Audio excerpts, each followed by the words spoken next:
SMK UM 1 Taman, attitude is everything. Assalamualaikum warahmatullahi wabarakatuh.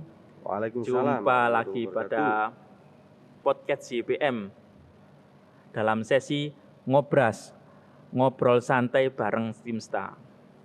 Kali ini pemateri atau narasumber kita dari YPM sendiri, dari Pak Imron Fahrudin selaku penghimpun apa Pak Imron yang aran? Pengampu pembina KPI. Oke, pada tema kali ini kita akan mengangkat tema KPI yang kemarin sempat viral juga sampai masuk ke sorot Sidoarjo. Bahkan KPI ini memang jadi salah satu program unggulan YPM. Tidak banyak dari sekolah yang memang menerapkan KPI. Memang KPI itu apa sih Pak Imron kira-kira? Bisa dijelaskan mungkin ke teman-teman untuk lebih jelasnya. Monggo Pak Imron. Ya, baik. Untuk mengawali bincang-bincang santai kita pada hari ini, itu yang menjadi tradisi kita, yang menjadi kultur kita, maka kita sapa terlebih dahulu dari saya untuk seluruh stakeholder keluarga besar yang terkait dengan YPM, khususnya SMK YPM 1 yang kemudian kita sebut Stimsta. Assalamualaikum warahmatullahi wabarakatuh. Untuk seluruh keluarga besar SMK YPM 1 Taman Sidoarjo, baik yang masih duduk di bangku sekolah maupun yang sudah alumni dan keluarga-keluarga besarnya dan seluruh peserta. Terkait dengan apa yang kita bincangkan santai hari ini, yaitu ada tema KPI. KPI salah satu menu yang favorit yang kita hidangkan, yang menjadi ciri khas dari Yayasan Pendidikan dan Sosial Ma'arif. Tentunya adalah bagian daripada YPM Stimsta itu sendiri atau SMK YPM 1 Taman. Sehingga apa sih sebenarnya KPI itu? KPI itu adalah sebuah singkatan yang terdiri dari sebuah kepanjangan kata, yaitu kecakapan penerapan ibadah, yang disingkat KPI. Tentu berbicara penerapan ibadah di sini, maka penerapan ibadah apa yang perlu diterapkan? Ini adalah ibadah-ibadah yang yaumiyah, yang sifatnya keseharian, yang setiap hari kita jumpai. Salah satu materi-materi yang ada di dalam KPI, yang kemudian dari kepanjangan KPI, singkatan KPI tadi, ini menjadi sebuah menu pokok, menu wajib yang dihidangkan di keluarga besar YPM, khususnya juga Stimsta di dalamnya. Itu adalah KPI yang sehingga hari ini KPI itu menjadi sebuah mata pelajaran yang diberikan kepada peserta didik, anak didik kami, sehingga dalam penerapan ibadah yaumiyahnya, ibadah-ibadah kesehariannya, itu mereka bisa terpantau, bisa diopeni, bisa terbina. Seperti apa ibadahnya? Salah satunya adalah ibadah yang wajib bagi semua umat Islam adalah ibadah sholat. Dan ibadah sholat menjadi ciri khas pembeda antara umat Muslim dengan umat yang dengan umat yang beragama yang lain. Hmm. Dan tentu hal ikhwal yang berhubungan dengan ibadah sholat. Seperti bagaimana cara mengetahui sesuatu sholat itu bisa sah. Tentu kita berbicara barang yang najis dan barang yang cara mensucikannya. Sebagai syarat untuk menuju bisa sholat itu sah dan tidak, maka ada syarat rukunnya. Hal-hal yang berkaitan dengan itu semuanya, yang kaitannya dengan penerapan ibadah yaumiyah atau ibadah keseharian yang setiap hari kita jumpai, itulah yang kemudian disajikan menjadi menu yang menarik, menu yang nikmat, yang disebut dengan KPI. Berarti KPI itu singkatan dari kecakapan penerapan ibadah ya Pak Imron ya? Betul. Bukan kupinang pacar impian ya? Bukan. Ini biasanya jomblo-jomblo ini suka singkat-singkatan kayak gitu Pak Imron. Betul. Oke. Masuk. Pak Imron, sepenting apa sih KPI bagi pelajar itu? Kenapa kok KPI itu penting untuk pelajar? Kenapa harus KPI? Tidak bela negara mungkin, atau kecakapan lingkungan bersih-bersih, atau apapun lah. Kan kita STM. Kira-kira apa sih pentingnya KPI itu, Pak Imron? Nah, justru di sini, Pak, STM banget. STM banget. STM banget.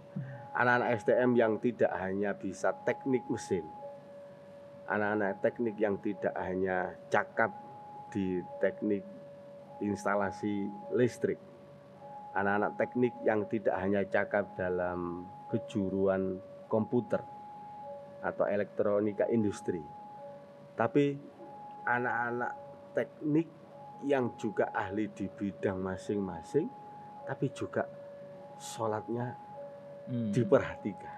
Loh, ini kan STIMSTA banget gitu. Iya, masuk. STIMSTA banget. Ini penting ini. Penting.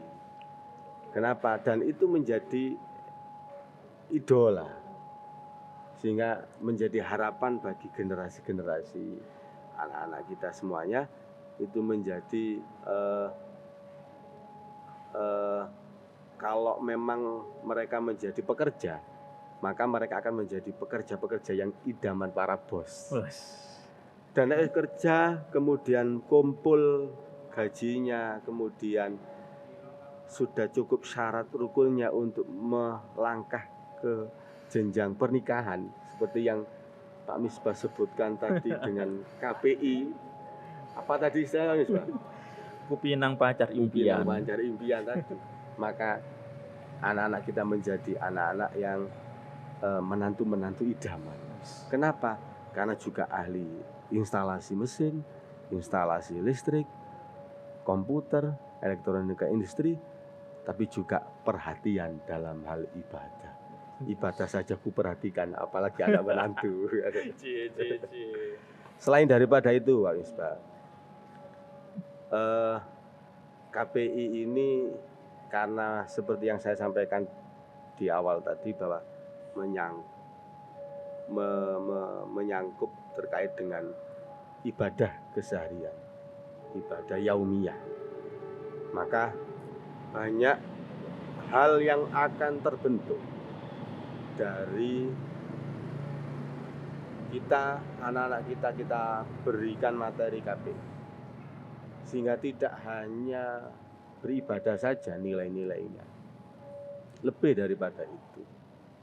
Di antaranya anak-anak secara teknis pembelajaran KPI itu biasanya diarahkan oleh gurunya. Besok waktunya begini, besok disiapkan waktunya, sehingga dari situ anak-anak itu akan belajar terkait dengan betapa pentingnya memanage sebuah waktu. Selain itu juga dengan belajar KPI, anak-anak bagaimana bisa membangun sebuah komunikasi dengan antar teman sesama. Ya apa KPI-mu wis mari apa durung?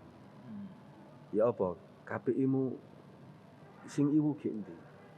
Itu antar sesama teman. Kemudian komunikasi dengan guru, Pak, saya mau menuntaskan KPI saya, Pak saya mau setor KPI saya, Pak saya bagaimana caranya hafal. Sehingga muncul skill yang tidak hanya cakap di dalam ibadah, tapi juga mereka mampu menjadi cakap berkomunikasi dengan baik dengan guru-gurunya. Ini kan sesuai dengan kebutuhan abad 2021 yang kita kenal dengan 4C. Ya, Mas Pak. Iya. Iya. Apa itu Pak yang 4C, Pak Imran? Wah. Ini tuh keluar dari kota KPI ini 4C ini.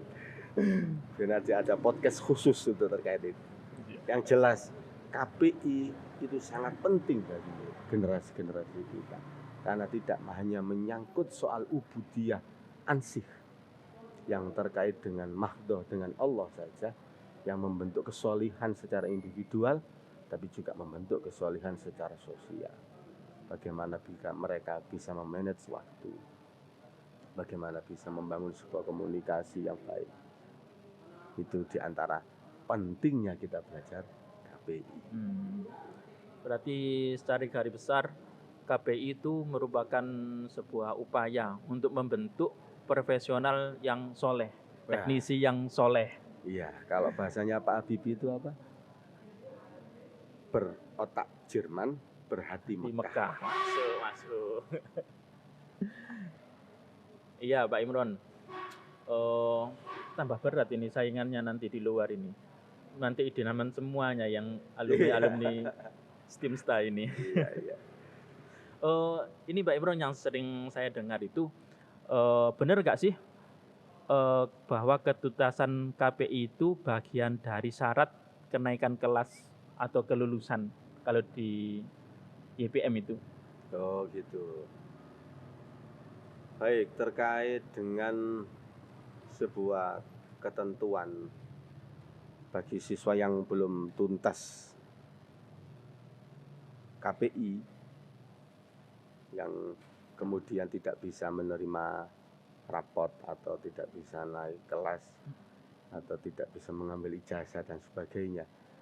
Kita ini kan sebagai salah satu lembaga pendidikan Islam yang menjadi representatif dari sekian banyak lembaga pendidikan Islam, sehingga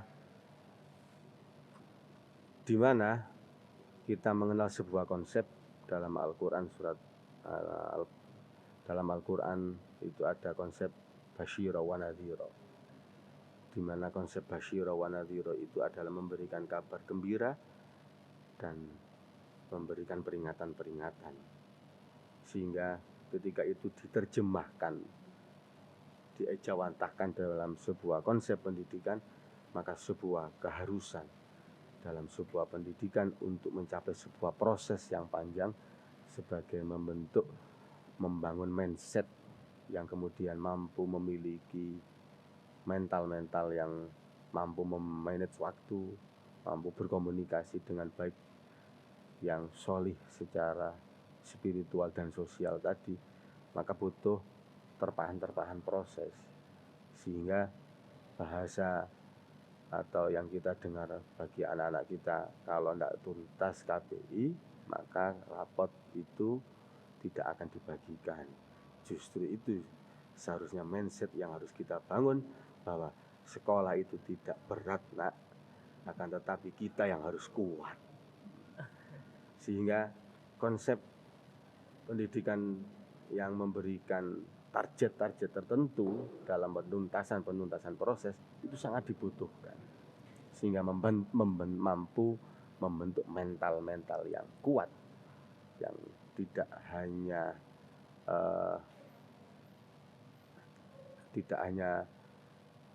mental yang tempe ya, mental generasi mental yang lembek, mental yang kuat, agar-agar, atau bahasa istilahnya mental stroberi yang kelihatannya kuat tapi ketika disentuh lembek. Oke Pak Imron, berarti benar kalau KPI adalah salah satu syarat untuk kenaikan kelas, ya.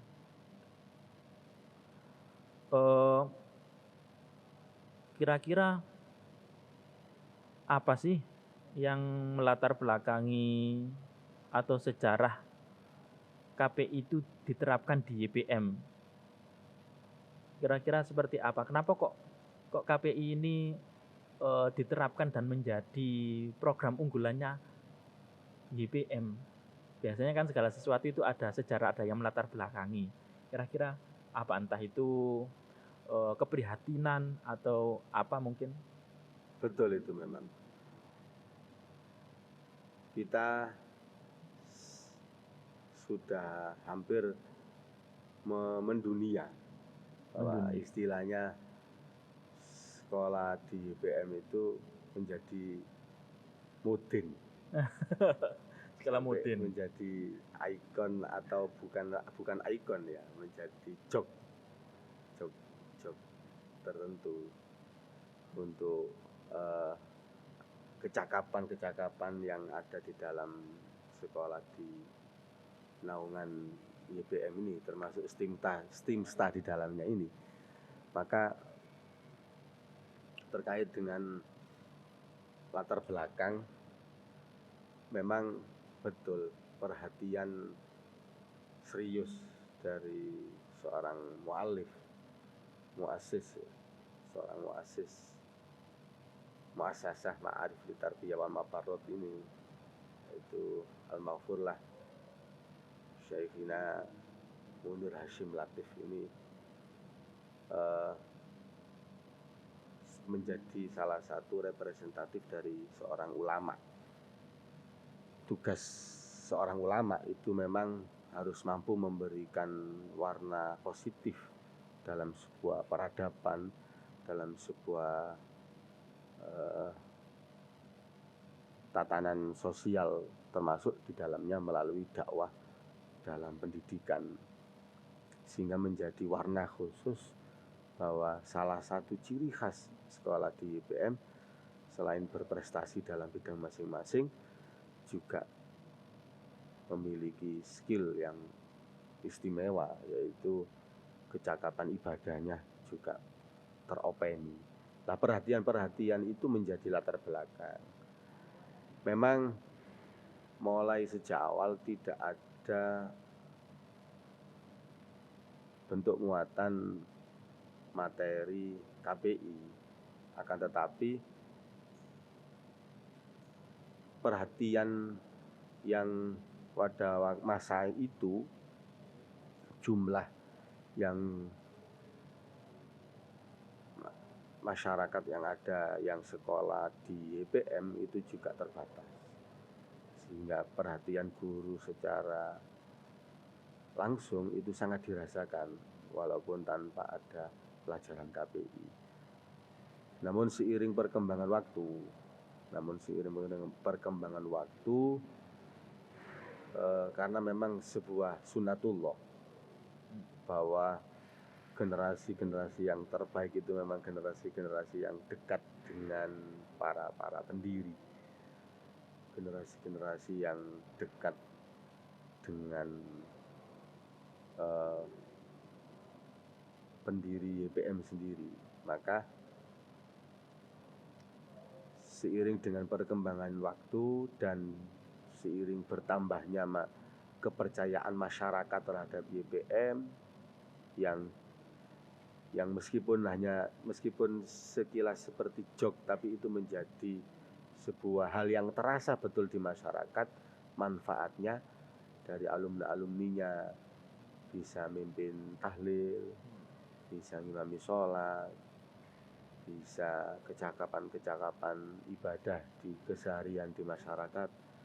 Maka butuh sebuah tool, butuh sebuah alat untuk mengukur sejauh mana perkembangan generasi-generasi berikutnya ini itu betul-betul juga teropeni kecakapan ibadah yaumiyahnya, betul-betul terperhatikan ibadah yaumiyahnya, sehingga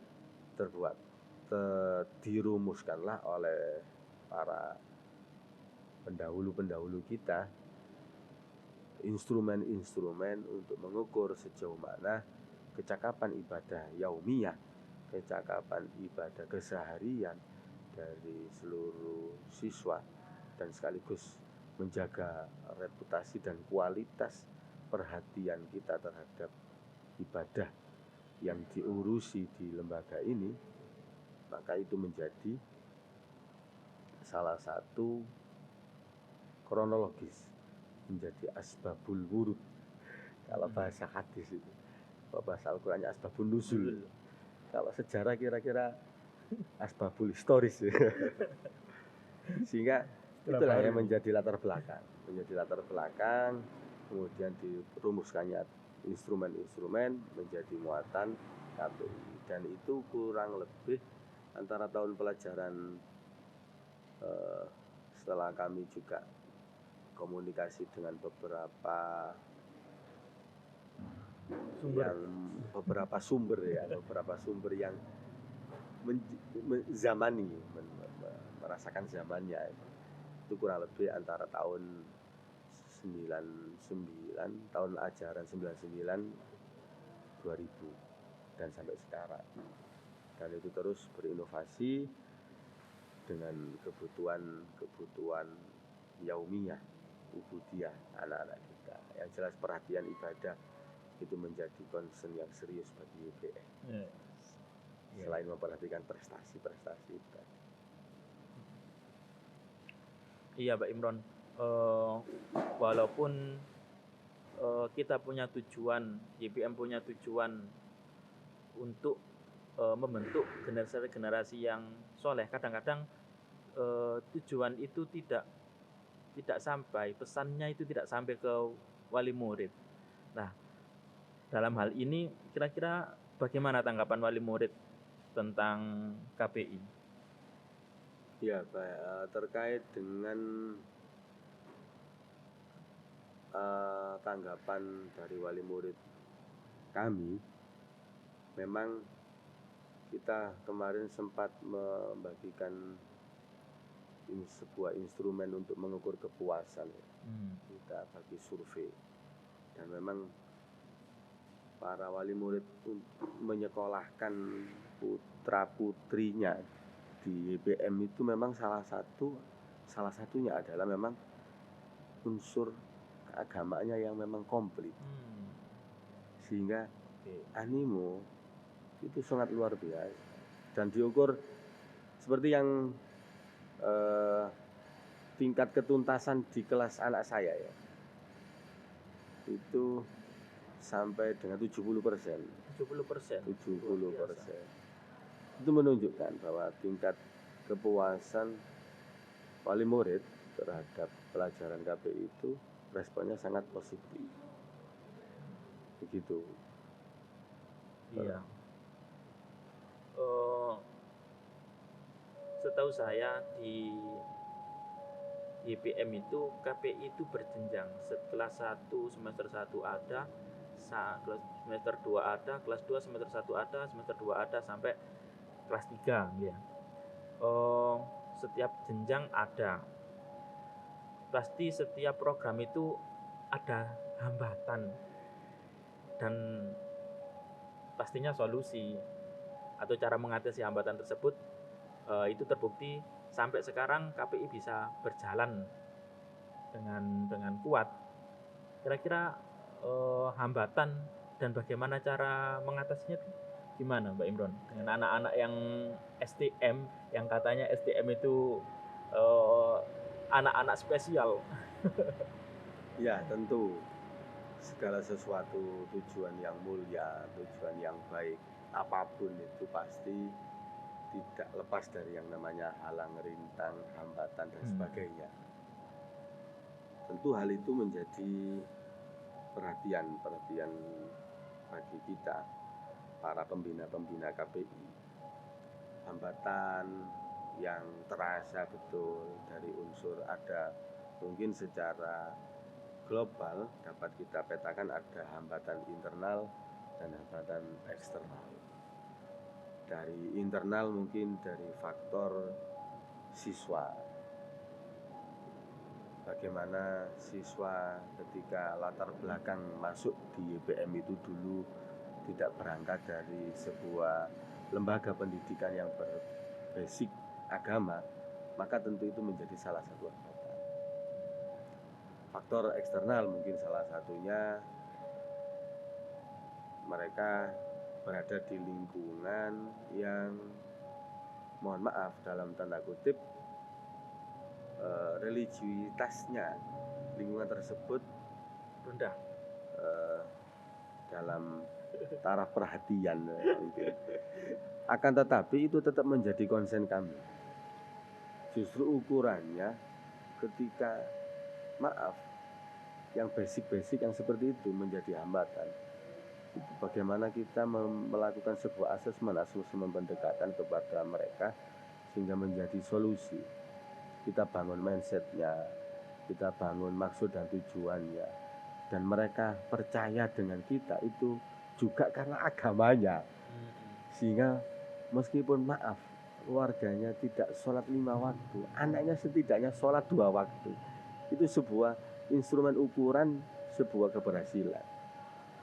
Salah satu sebuah instrumen mengukur keberhasilan anak itu yang basicnya tidak kenal sholat, tidak kenal agama, kemudian dibina mentalnya, dibina spiritualnya, dibina akhlaknya dengan sentuhan-sentuhan pelajaran-pelajaran KPI diantaranya, itu kemudian mereka bisa menjadi berubah, diukur dengan tentunya tidak sama instrumen ukurannya, dan itu terus kita berinovasi dengan hambatan-hambatan yang ada. Itu di antara beberapa hambatan. Belum yang lain bagaimana anak itu kemudian ada problem di internal keluarganya. Tentunya itu menjadi sebuah hambatan semangat belajarnya. Jangankan untuk menghafal, untuk mengenal istilah, mendengar KPI itu aja sudah seperti sebuah problem hidup baru gitu. Maka itu juga sebuah hambatan bagaimana kita membangun mindset mereka supaya tetap itu tadi kuat, bagaimana moralitas dibangun dengan sebuah religiusitas mereka. Nah, seperti itulah kira-kira hambatan dan solusi-solusi yang sering kita alami sendiri. Dan kita pernah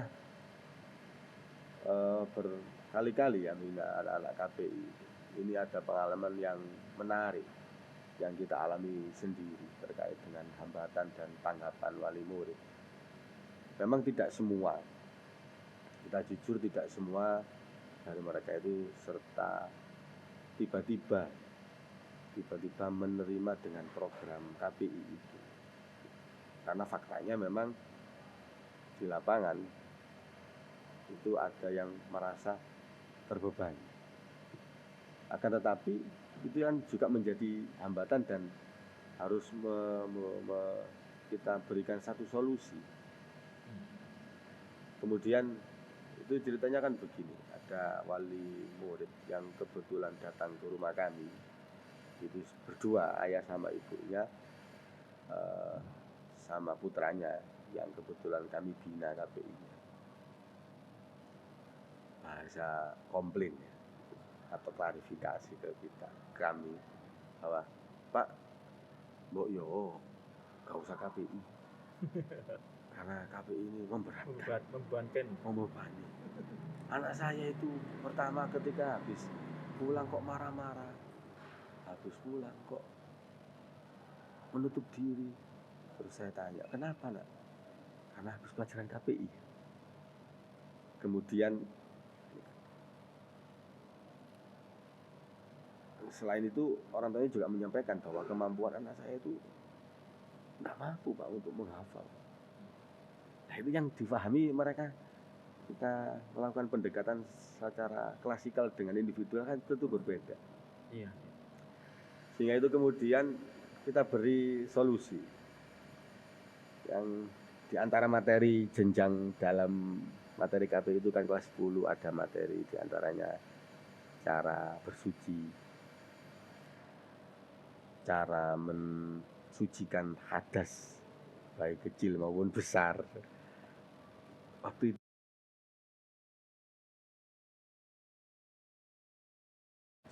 yang katanya manfaatnya KPI itu apa dan tujuannya apa, justru malah membebani dan sebagainya. Ketika kita tunjukkan salah satu materinya adalah tata cara bersuci dari hadas besar. Dan rata-rata loh anak-anak STM itu sudah balik semua kan? Iya. Anak-anak STM kan sudah balik semua. Dan tentu itu wajib junub semuanya. Ketika ngomong junub maka harus tahu tentang tata cara menghilangkan hadas besar. Ketika ditanya tentang hadas besar, tidak bisa.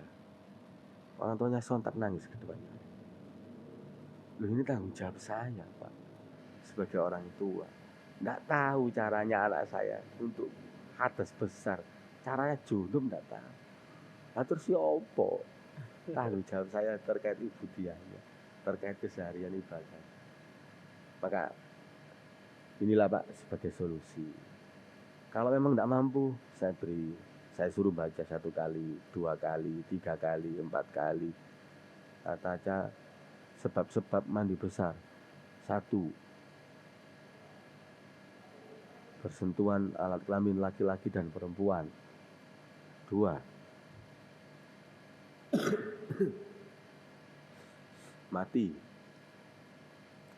bukan mati syahid.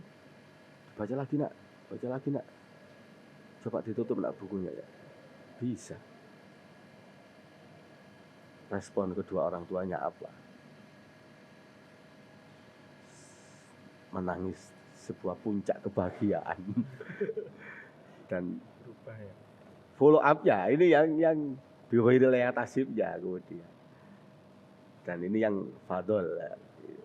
fadilah yang diberikan oleh Allah.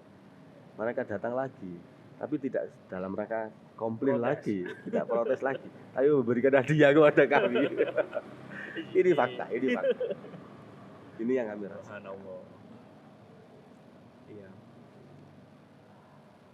Berarti sudah benar-benar jelas manfaat KPI itu ya untuk anak-anak sendiri dan untuk orang tua yang memang dirasa kurang maksimal kalau diajar sendiri. Makanya di YPM menerapkan KPI itu ya Pak. Ya. Tapi kalau di STIMSTA, di SMK Nusantara Taman itu kan punya moto attitude is everything. Ya. Nah, korelasinya antara attitude is everything dan KPI itu di mana Pak Imron? Iya, attitude sendiri itu apa sih? Saya nggak tahu attitude. Attitude itu kan moral, akhlak.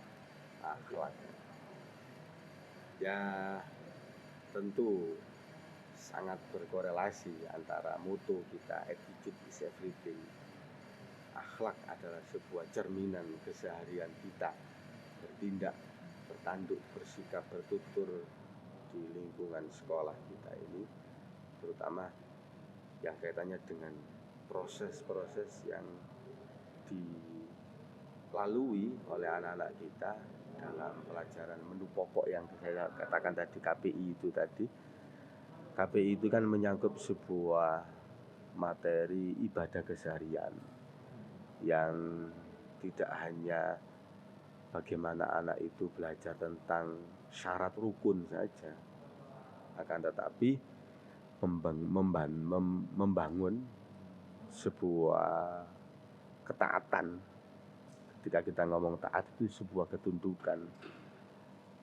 Taat dan tunduk itu adalah sebagai bentuk ketawaduan. Taatnya kita dalam mengikuti sebuah perintah-perintah ajaran. Hampir sebuah korelasi yang berhubungan. Ketika anak itu ibadahnya bagus, otomatis akhlaknya juga bagus. Itu sangat bersinergi. Ataupun mungkin sebaliknya, kalau toh memang ada, itu butuh pendekatan-pendekatan khusus. Dan memang beberapa tujuan pembelajaran KPI itu kan diantaranya membangun sebuah moralitas, sebuah membangun kecakapan sosial, membangun manajemen waktu, membangun bagaimana cara berinteraksi, bersosial tadi.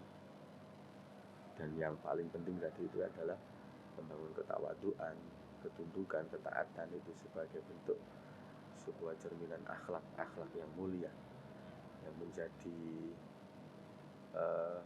harapan, menjadi idaman semua orang tua. Dan itulah maka moto kita adalah attitude is everything. Oke, mantap Pak Imron. Memang sih Pak Imron, kalau di akhir zaman ini tameng terbaik adalah agama. Bener, jenengan. Karena kalau tidak dari dalam diri, dari luar diri, misalnya pakai agama, pakai negara, misalnya pakai hukum negara, itu bisa dilanggar kalau tidak konangan, apa bahasa Indonesia konangan Pak Imron? Kalau nggak ketahuan, iya. Karena hukum-hukum yang dibuat manusia itu pasti ada lemahnya. Tapi kalau dari dalam hukum itu, dari dalam dirinya sendiri, itu menjadi tameng yang paling ampuh untuk membentengi anak-anak kita dari perilaku-perilaku yang tidak bermoral. Oke Pak Imron, sebagai penutup ada closing statement mungkin untuk teman-teman.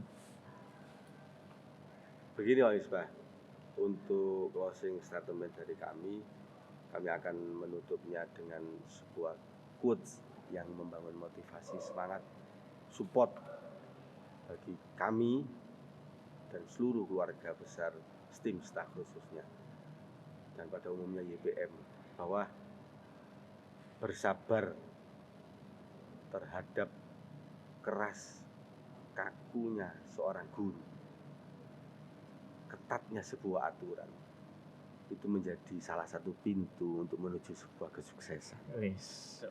Ada lagi Pak Misbah? Ada lagi. Untuk Pak Imron.